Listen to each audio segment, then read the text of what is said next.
Baik, bismillahirrahmanirrahim. Assalamualaikum warahmatullahi wabarakatuh. Waalaikumsalam. Waalaikumsalam. Waalaikumsalam. Oke, apa kabar semuanya? Sehat? Sehat, Pak. Alhamdulillah. Raffi sehat? Halo, Raffi? Faris sehat, Faris? Alhamdulillah sehat, Pak. Alhamdulillah, Pak. Sehat. Oke, mudah-mudahan kita selalu dalam keadaan sehat walafiat. Walaupun per hari Kamis kemarin kita diarahkan untuk melaksanakan pembelajaran full daring kembali, ya. Yang tadinya kita sedikitnya ada adaptasi untuk tatap muka terbatas. Tidak apa-apa. Tadi pagi saya sudah menginformasikan bahwasanya agar saya tidak mengulang, ya. Satu, mengulang. Jadi Anda tinggal menyimak saja apa aktivitas pembelajaran yang harus dilakukan di minggu ini, gitu ya. Dan informasinya sudah ada di rekaman tatap muka virtual kemarin dengan kelas A. Jadi Anda tinggal menyimak saja terlebih dahulu. Tapi sebelum saya melakukan konfirmasi terkaitan pembelajaran minggu ini, ada beberapa informasi yang akan saya sampaikan. Mohon izin sambil saya melakukan share screen.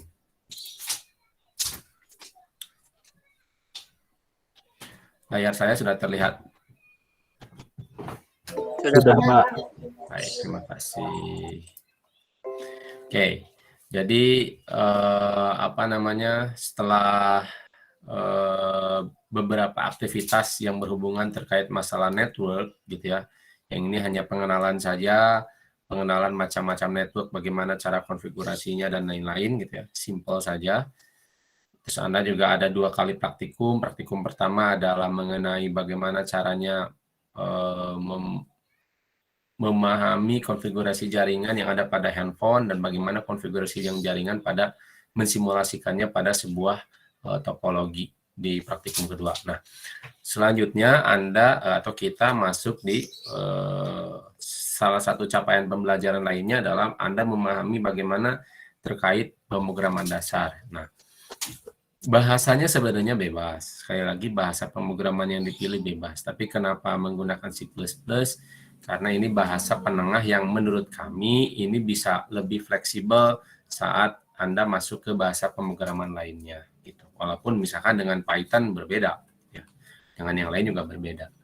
Nah, di sini itu berarti sudah 3 minggu kita melaksanakan pembelajaran, atau 2 minggu lah ya, yang sudah. Karena minggu ini pembelajaran yang akan kita laksanakan di minggu ini, 74 dan 75. Dan biasanya Anda itu harus mengisi refleksi seperti biasa ya, di sini refleksi. Nah, di sini refleksinya Anda sampaikan langsung dalam bentuk laporan di sini. Jadi yang pertama, nah kenapa saya membahas ini? Karena hasil dari laporan program pertama dan 72 dan 73, capaian pembelajaran dari kelas B ini masih sangat kurang. Gitu ya, misalkan di 7.2 aja laporan pertama yang baru menyelesaikan kemarin baru satu orang. Sekarang nambah menjadi 2 orang. Gitu ya. Nah,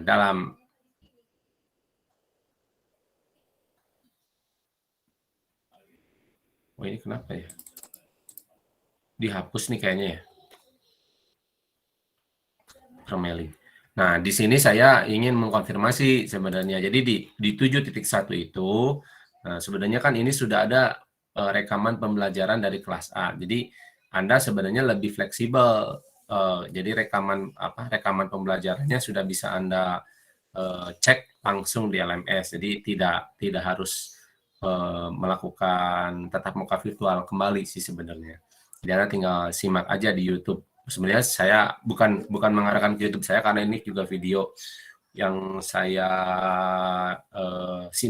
simpan secara pribadi, jadi tidak semua bisa lihat, hanya yang memiliki link saja yang bisa lihat, tidak publish gitu ya.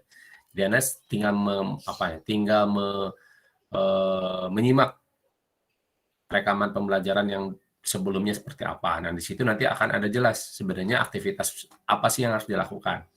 Dalam 7.2 ini, misalkan 7.2 ini kan Anda membuat program pertama. Jadi Jadi program pertama yang menampilkan outputnya saja. Nah, di sini juga kan dijelaskan di dalam video, di dalam ini dijelaskan bagaimana sih sebenarnya menggunakan flowgorithm gitu ya. Ini menggunakan flowgorithm, selanjutnya bagaimana menggunakan Saya akan mencontohkan buat dulu bahasa C di handphone. Misalnya di handphone ya, ini di handphone. Di hasilnya. Dari saya tidak, Mas. Nah, gitu ya. Jadi ini kan mencontohkan kalau memang teman-teman mengalami masalah terkait masalah sarananya, misalkan memiliki handphone, ya boleh nih prakteknya menggunakan handphone saja. Di sini boleh.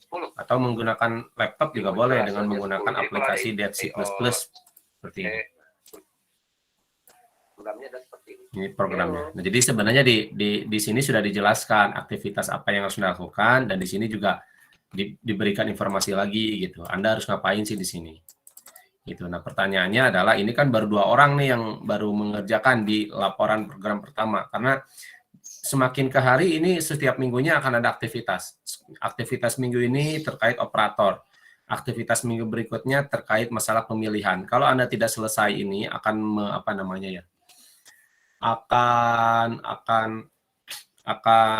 akan menumpuk nantinya di akhir. Gitu ya. Nah, di momen ini saya akan coba konfirmasi, mungkin random saja beberapa orang yang belum. Nah, belum misalkan ini banyak ya.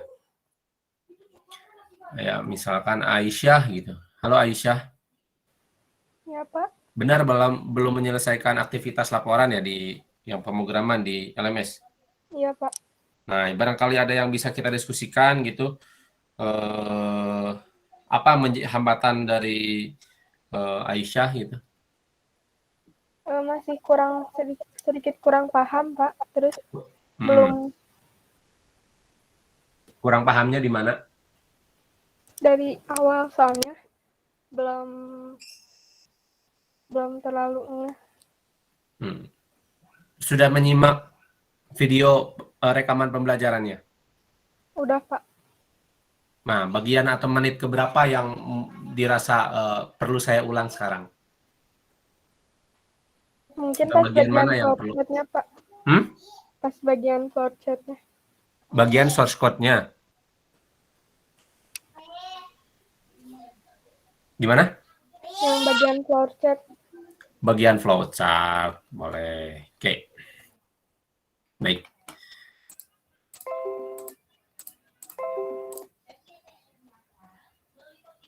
Nah, saya akan sedikit melihat rekaman saja ya, supaya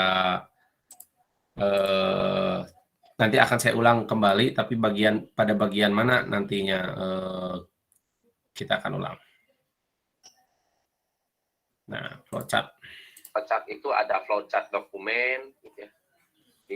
Suaranya terdengar tidak? Flowchart, bagaimana flowchart nanti kita akan coba bahas. Terdengar, Pak. Ya. Pertemuan berikutnya, terus ada flowchart program, gitu ya. Jadi menggambarkan sequensi prosedur dari proses program dari awal sampai akhir. Jadi ada yang menggambarkan flowchart logika program, ada juga flowchart program komputer secara terinci. Yang selanjutnya adalah flowchart proses, gitu ya. Penggambaran rekayasa industrial dari secara merinci, dari menganalisis bla bla bla, gitu. Flowchart sistem, gitu. Menampilkan tahapan proses kerja yang sedang berlangsung di dalam sistem secara menyeluruh, dan lain-lain. Intinya banyak lah jenis-jenis flowchart, tapi intinya adalah menggambarkan sebuah alur proses yang akhirnya bisa dibaca oleh semua. Nah, yang perlu Anda ketahui itu adalah simbol-simbolnya. Jadi ada beberapa simbol-simbol dari flowchart, gitu ya. Yang pertama flow, jelas. Kalau flow berarti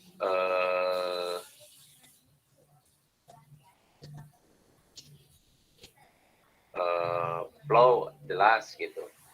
Yang digunakan alurnya dari awal sampai akhir, gitu ya.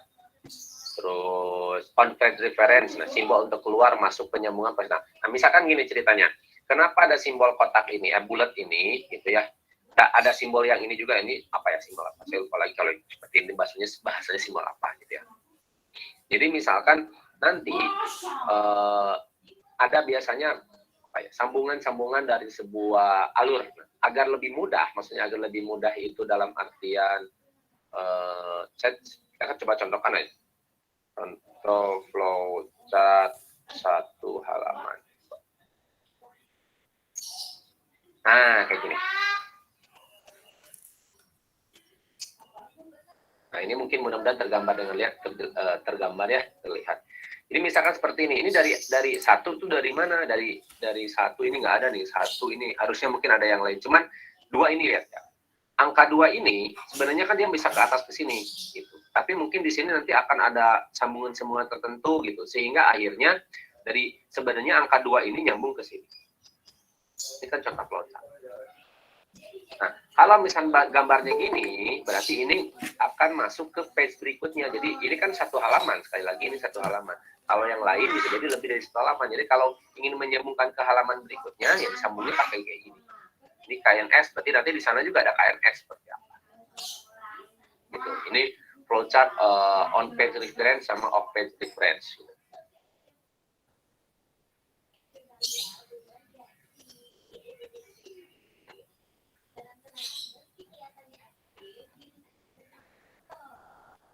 Itu. Selanjutnya terminator. Nah, terminator simbol yang menyatakan awal atau akhir suatu program. Tadi kan jelas nih bahwa algoritma itu harus ada memiliki titik batasnya. Maka ini dibatasi oleh si terminator ini.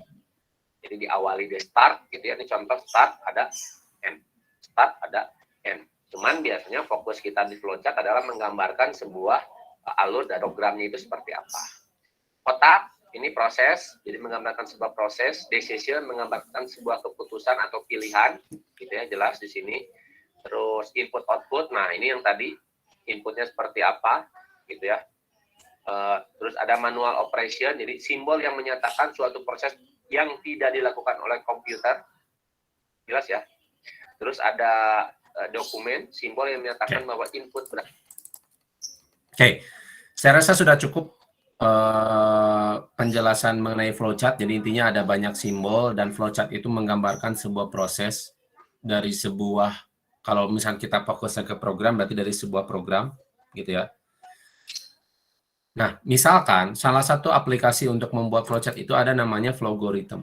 Salah satu, karena boleh bebas yang lain. Nah, ini kan defaultnya ada main, ada end, berarti ada terminator. Nah, misalkan di sini Anda diminta untuk membuat program pertama Anda. Nah, kenapa saya membuat aktivitas ini dalam bentuk blog? Nah, seperti ini, gitu ya. Ada laporan yang sudah dikerjakan oleh temannya yang lain. Nah, ini harapannya adalah dapat menjadi sebuah rujukan bagi kalian yang memang dirasa masih kurang paham, itu bisa melihat sebenarnya apa sih yang dikerjakan dari awal sampai akhir itu seperti apa. Nah, ini yang sudah dikerjakan oleh Kiki dan oleh Talia kan berbeda hasilnya. Riwayat pendidikan, biodata pribadi, yang ini hasilnya juga berbeda. Gitu ya. Ya walaupun secara umum, ini mirip-mirip nih, ya tidak apa-apa gitu. Karena memang konsep ATM, amati tiru modifikasi, di sini bisa terjadi. Tapi teman-teman pasti semuanya akan melaksanakan praktikum. Oh gini, oh ini. Walaupun ternyata secara source code-nya itu pasti, misalkan ada yang copy paste gitu ya, tidak apa-apa sih sebenarnya. Nah misalkan gini, di sini Anda diminta membuat program pertama. Program ini menampilkan kurikulum vitae atau biodata Anda. Nah, buatlah flowchart terlebih dahulu. Berarti kan program untuk menampilkan, sekali lagi menampilkan. Nah, kalau lihat lagi dari simbol tadi, misalkan untuk menampilkan sesuatu itu harus menggunakan simbol namanya output atau input. Nah, di sini lihat. Ini output. Saya mau menampilkan kata biodata saya. Tadi kan sama dengan ya. Boleh. Biodata saya. Kan gini. Nah, gini kan ya. Selanjutnya setelah mau menampilkan biodata saya tampilkan di bawahnya. Oh, ini ada yang masuk. Sorry. Saya menampilkan biodata yang nama misalkan. Output. Nah, di sini kan jelas, di sini ada ada struktur programnya itu apa saja. Nah, struktur program ini nanti akan dibahas di pertemuan berikutnya, di video berikutnya kan sebenarnya sudah ada.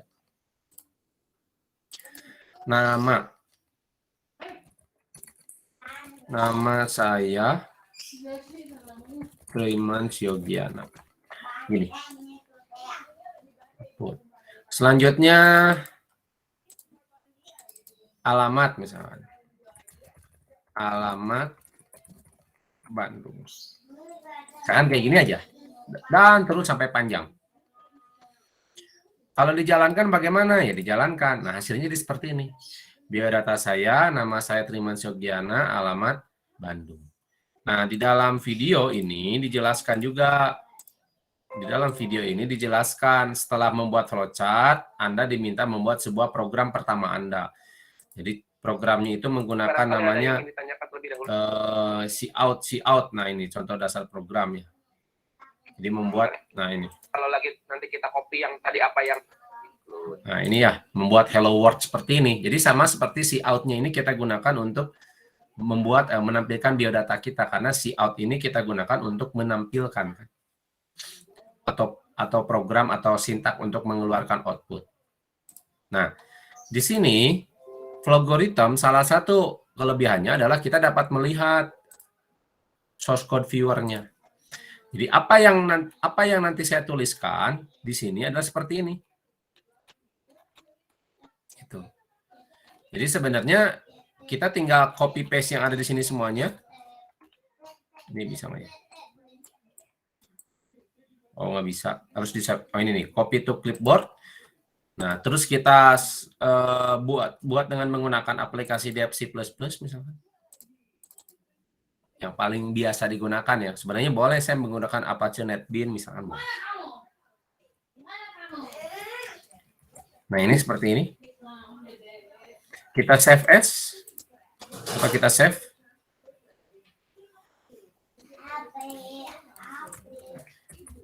Biodata saya.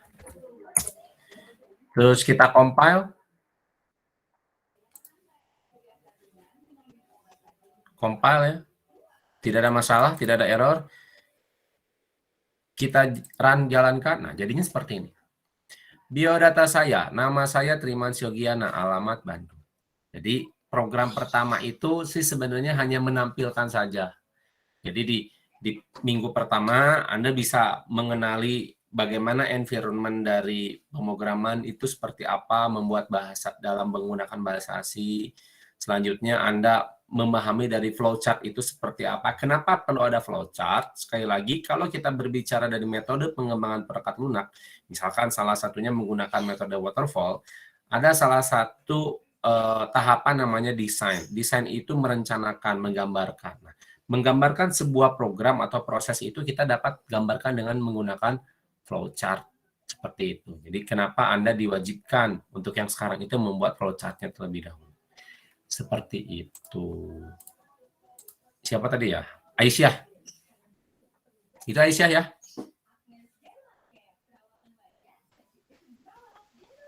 Halo Aisyah. Nah. Iya, Pak. Baik. Mungkin yang lain? Siapa? Dimas mungkin? Halo?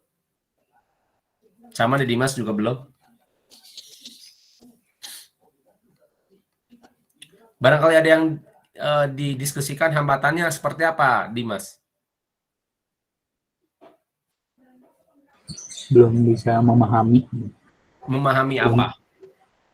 Dari awal sampai akhir, Pak.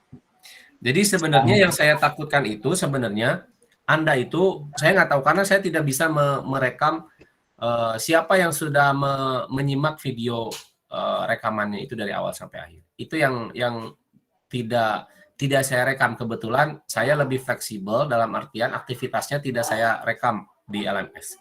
Jadi itu hanya menyematkan saja.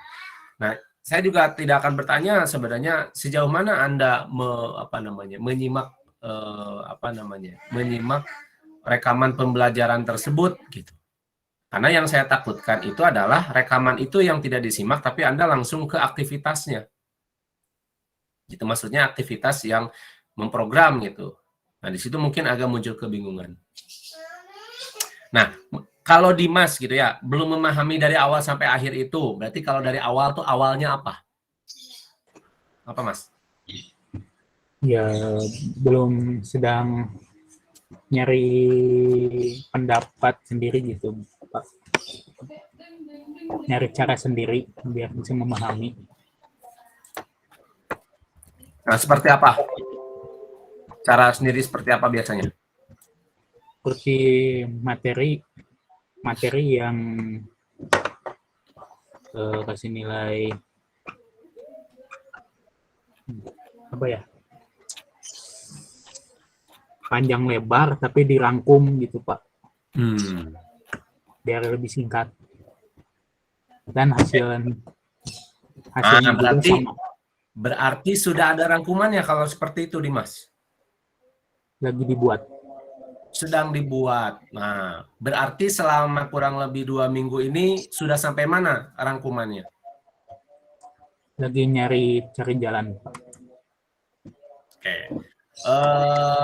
Sumber-sumber yang Dimas gunakan itu di mana saja, Mas? Atau apa saja atau dari mana saja?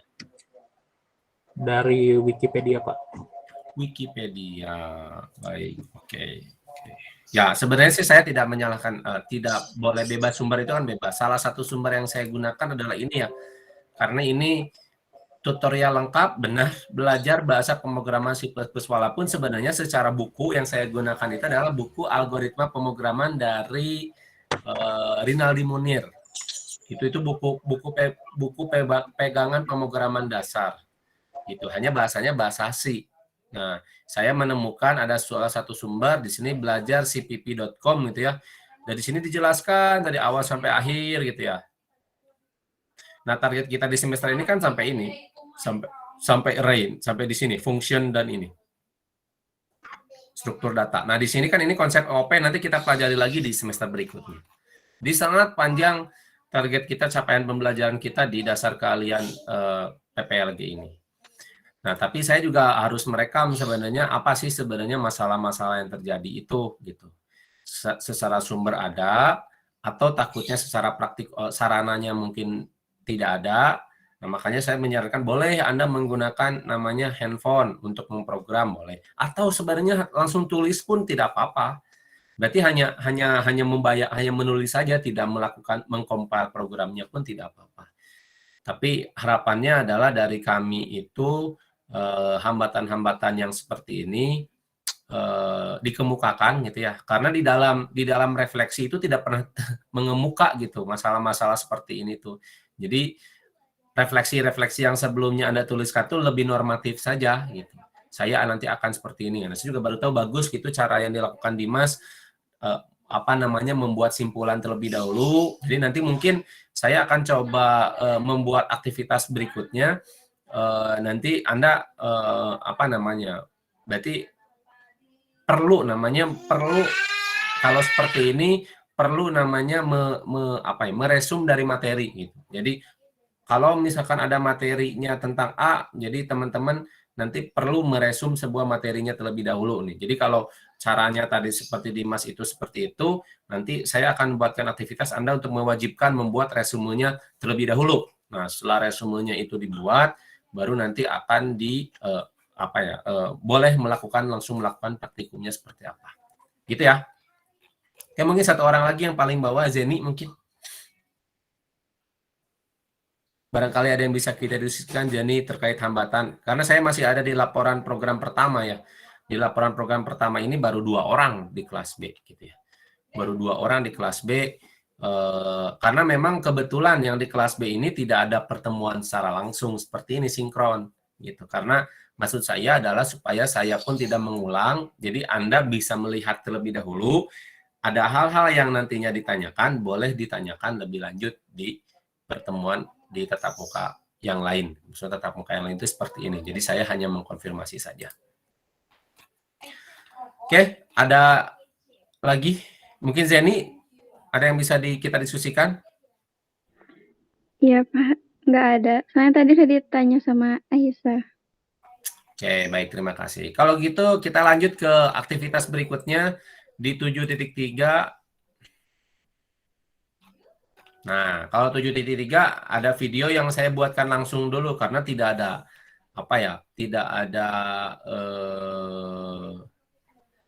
tidak ada tatap muka virtual. Nah, yang bedanya adalah kalau yang di sini ada namanya inputan. Jadi ada input, proses, dan output. Jadi Anda diminta membuat program menampilkan inputan user berupa kurikulum vitae dan menampilkan hasil inputannya. Buatlah flowchart-nya terlebih dahulu.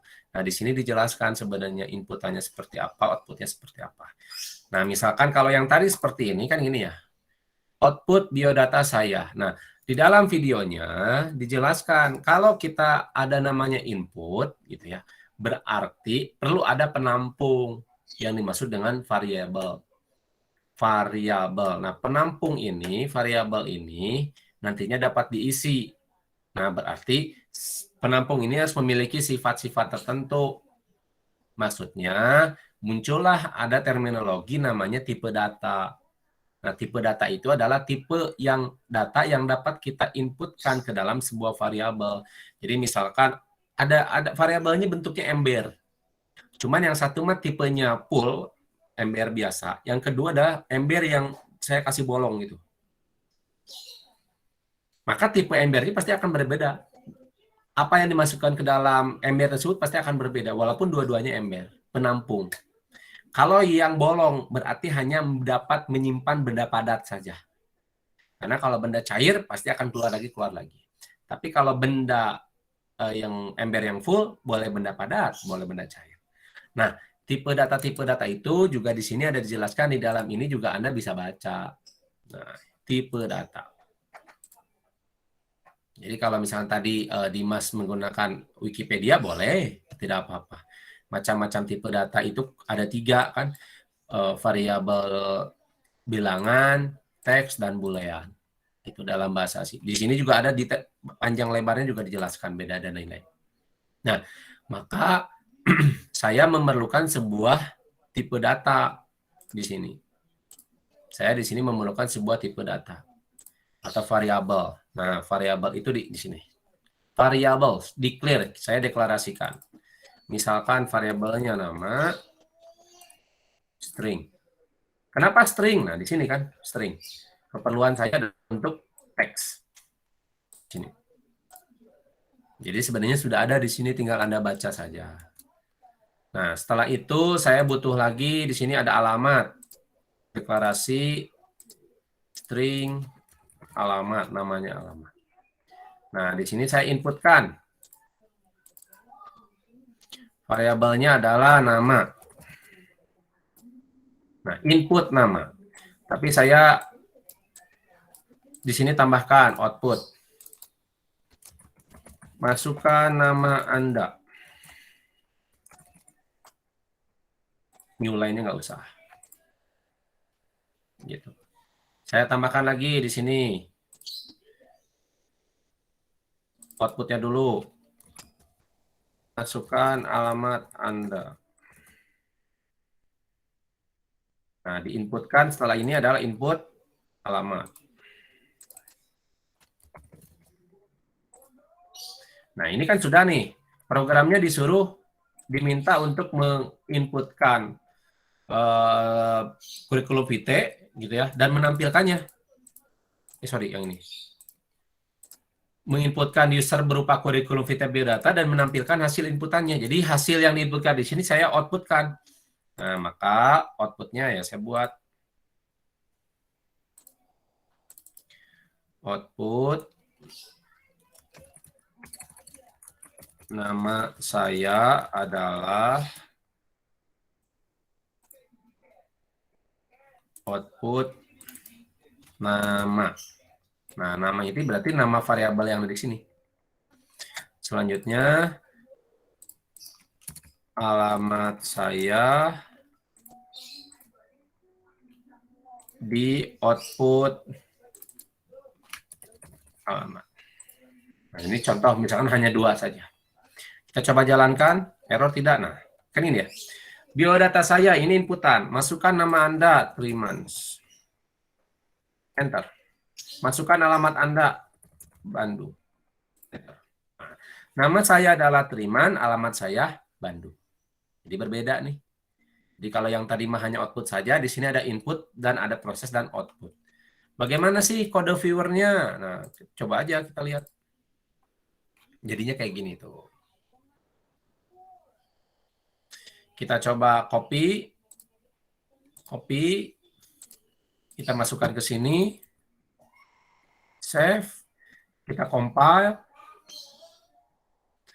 kita run, nah, 3 months, sama ya. Jadi kurang lebih sama hasilnya dengan apa yang tadi kita sudah buat. Jadi penggunaan flowchart ini sebenarnya memudahkan, apalagi kalau Anda menggunakan namanya aplikasi Flowgorithm, karena ada namanya source code viewer-nya. Gitu. Jadi yang sama berdasarkan flowchart, jadi kan prosesnya itu kan analisis, desain, coding, pengujian atau testing. Nah, desain itu di sini. Desain itu coding itu merujuk kepada desain. Itu sih sebenarnya di yang kedua. Nah, di yang ketiga, di yang minggu ini, nah minggu ini Anda itu membahas mengenai namanya operator. Nah, di sini membahas mengenai namanya. Anda tadi diminta untuk menyimak. Di sini ada operator-operator. Itu operator itu kan sebuah proses untuk mengoperasikan dari sebuah variabel. Gitu. Jadi ada berbagai macam operator. Coba menurut Muhammad Rizal Al-Fazir, ada berapa operator yang Anda ketahui yang dari hasil menyimak tadi?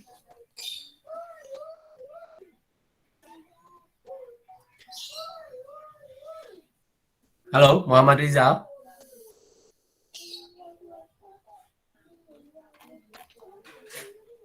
Dias atau Dias?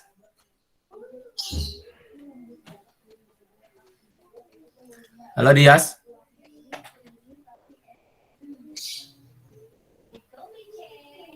Faris, halo Faris.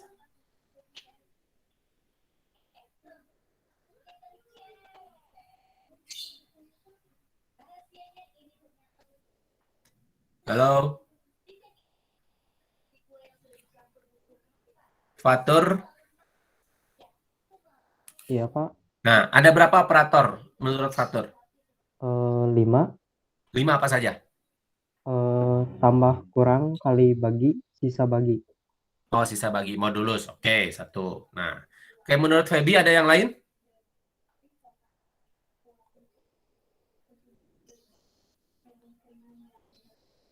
Atau menurut Kiki? Tidak Pak, tadi sama sesuai yang telah dijawab Pak Tur. Sama, oke. Ada lagi yang lain menurut Abdul Lutfi?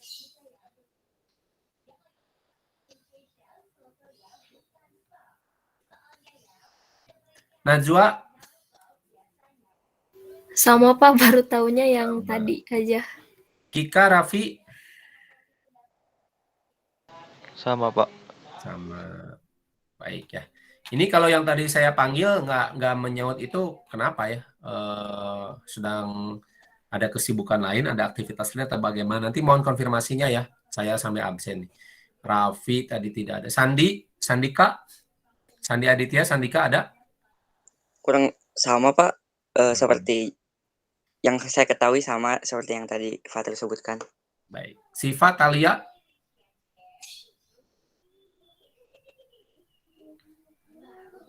Zeni? Oke. Nah, kalau Anda menyimak di dalam video di sini, gitu ya, di dalam menyimak video sini, dan setelah, kalaupun memang Anda melihat yang ada di sini, operator itu terdiri dari kurang lebih 3 macam operator. Yang pertama adalah operator aritmatika yang tadi diinformasikan oleh siapa tadi ya? Oleh Fatur. Nah, itu yang disebut dengan operator aritmatika, plus, dan lain-lain. Yang kedua ada operator relasi. Ini operator pembanding. Gitu ya. Operator relasi, operator pembanding. Nah, yang ketiga adalah operator logika. Nah, semuanya memiliki fungsi dan sifatnya masing-masing. Nah, di dalam rekamannya ini kurang lebih ini lumayan panjang nih kemarin saya informasi gini. Jadi memang harapannya itu apa ya? Sebenarnya kalau lihat lagi sekali lagi kalau melihat dari hakikatnya, saya itu sebenarnya tidak usah harus berbicara langsung seperti ini di depan terus-terus sebenarnya.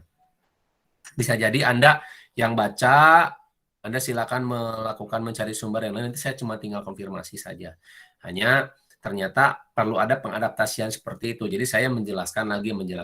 Nah, adanya rekaman ini sebagai bahan juga kalau memang Anda nanti lupa, boleh Anda nanti mengingatnya kembali. Nah, operator-operator ini sudah dijelaskan atau kemarin itu saya sudah memberikan contoh, ada banyak. Nah, ini saya contohkan untuk menggunakan operator aritmatika gitu ya. Dan kenapa bagi ini? Nah, kenapa ini bagi ini harus float atau bilangan pecahan? Karena integer ini adalah bilangan bulat. Nah, itu sekali lagi adalah bahwa tipe data itu memiliki sifatnya masing-masing. Kalau pembagian itu dibulatkan, ya berarti bukan lagi pembagian murni, berarti hanya pembulatan. Selanjutnya, ini terkait menjelaskan dari unary, gitu ya, apa itu unary dan lain-lain. Selanjutnya, ini menjelaskan terkait operator pembanding. Yang ini menjelaskan terkait operator logika.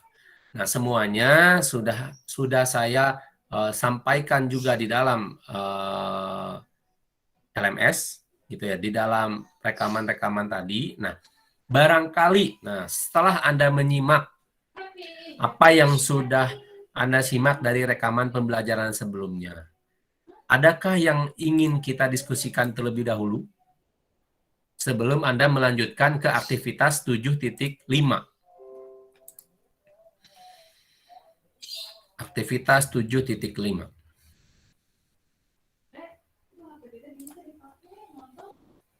Oke. Apakah ada yang ingin kita diskusikan? Pak, saya Ya, ingin mendiskusikan yang bagian aktivitas 7.3 yang laporan input-output.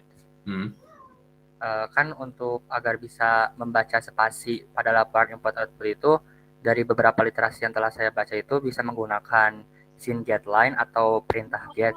Nah, itu kan sebelum masuk scene getLine atau perintah get itu perlu menambahkan variabel dan ukuran variabel ya Pak ya. Nah, fungsi ukuran variabel itu apa ya Pak ya? Karena setelah saya run itu kayak gak ada efeknya gitu, tidak mempengaruhi apa-apa. Terima kasih pertanyaan yang bagus Kiki. Nah, sekali lagi kita akan menganalogikannya gini, bahwa misalkan variabel itu sebuah ember. Nah, menurut Kiki, ember itu sama nggak secara kapasitas penampungnya?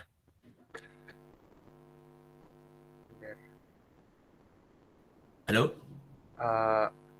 Misalkan Kiki ada ember, ada berapa di rumah? Penampung air? 2. Sama nggak ukurannya? Beda. Nah, apa bedanya dari kedua ukuran? Apa bedanya dari kedua ember tersebut secara volume yang dapat diisi? Ukurannya, yang satu lebih besar, yang satu lebih kecil. Nah, kalau misalkan yang kecil, misalkan gini, yang kecil 1 liter, yang besar 2 liter. Kalau yang kecil diisi 2 liter bisa nggak? Enggak. Bisa. Berarti sisa 1 liternya itu akan tumpah, benar? Oh iya. Nah, penganalogian dari jumlah kapasitas di dalam sebuah variabel itu adalah seperti tadi. Jadi misalkan, nih kita balik lagi ke sini, mohon izin sambil saya share screen materinya yang ada di sini.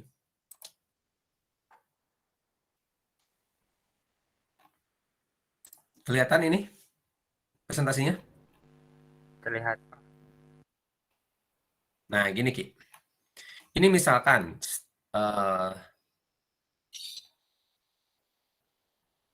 ini misalkan seperti ini.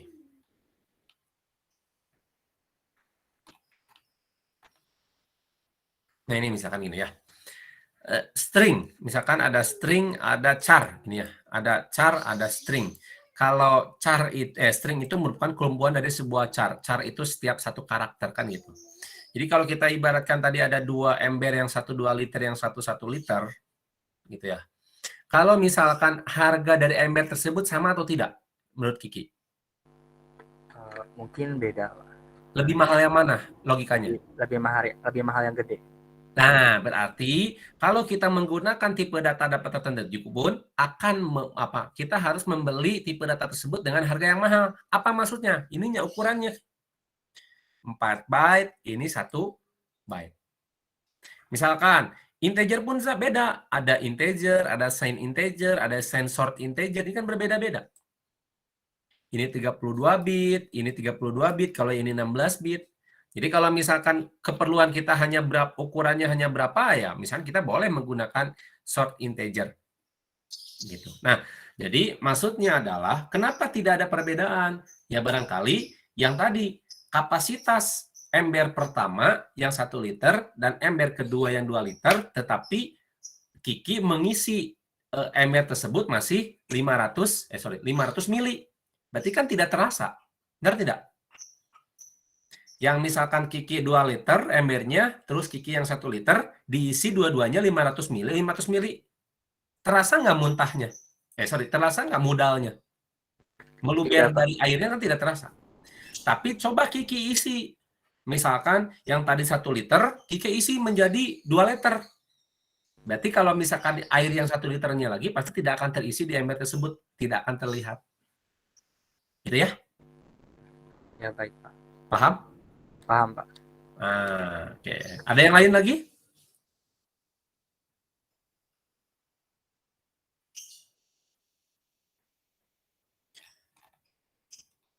Ilham, baru hadir Ilham.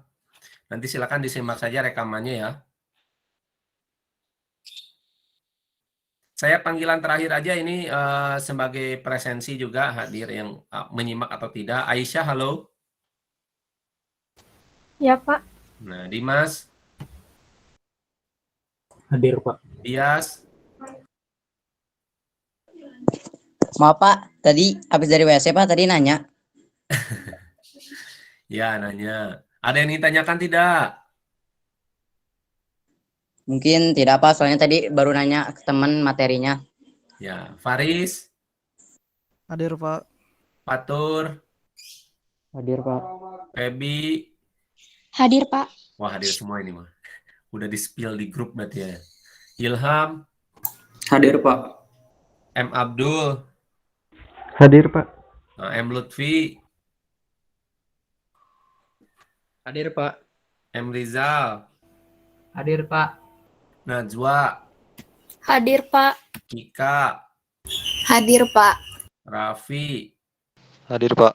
Rifa. Sandi Aditya. Hadir, Pak. Sandika. Hadir, Pak. Siva. Hadir, Pak. Kalia, Zeni. Hadir, Pak. Hadir, Pak. Berarti yang tidak menyaut ini Rifa ya, tidak apa-apa. Sebenarnya sekali lagi saya sebenarnya tidak mewajibkan Anda untuk bisa hadir di tatap muka virtual, tapi jadikan momen tatap muka virtual ini sebagai momen untuk Anda mengkonfirmasikan apa yang memang hambatan-hambatan dalam proses pembelajaran, khususnya seperti itu. Anda ada yang kurang mengerti, silakan Anda sampaikan. Gitu ya.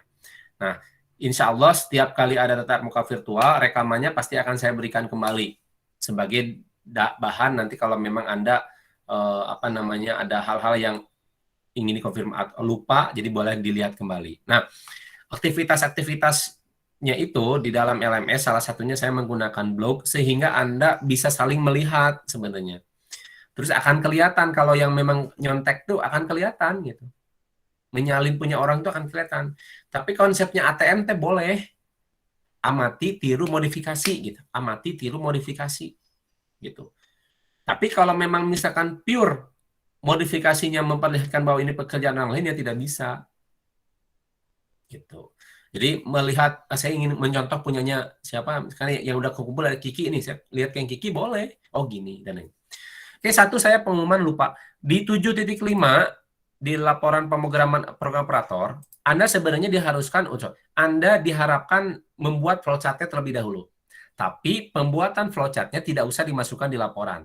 Jadi sepertinya bahasanya kalau yang pertama, kedua mah sudah wajib, yang ketiga mah udah sunnah muakkad. Kalau memang Anda mau menampilkan boleh, kalaupun tidak juga tidak apa-apa. Jadi bukan tidak wajib ya, disarankan untuk membuat flowchart-nya terlebih dahulu. Kalaupun tidak, juga tidak apa-apa, agar Anda bisa langsung fokus pengerjaan di programnya. Gitu ya. Minggu depan kita akan masuk ke materi berikutnya mengenai pemilihan, flow control, ada penyeleksian, if, nanti ada if dalam if, gitu, apa, dan lain-lain. Gitu. Minggu depan kita akan coba ke sana. Sampai di sini, apakah ada yang ingin kita diskusikan lagi? Cukup?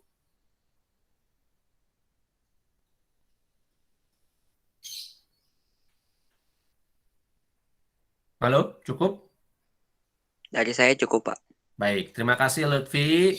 Kalau seperti itu, selamat mengerjakan, selamat beraktivitas semuanya. Sehat-sehat, tetap semangat, tetap jaga imunnya. Sampai jumpa lagi di tatap muka terbatas atau tatap muka virtual lainnya.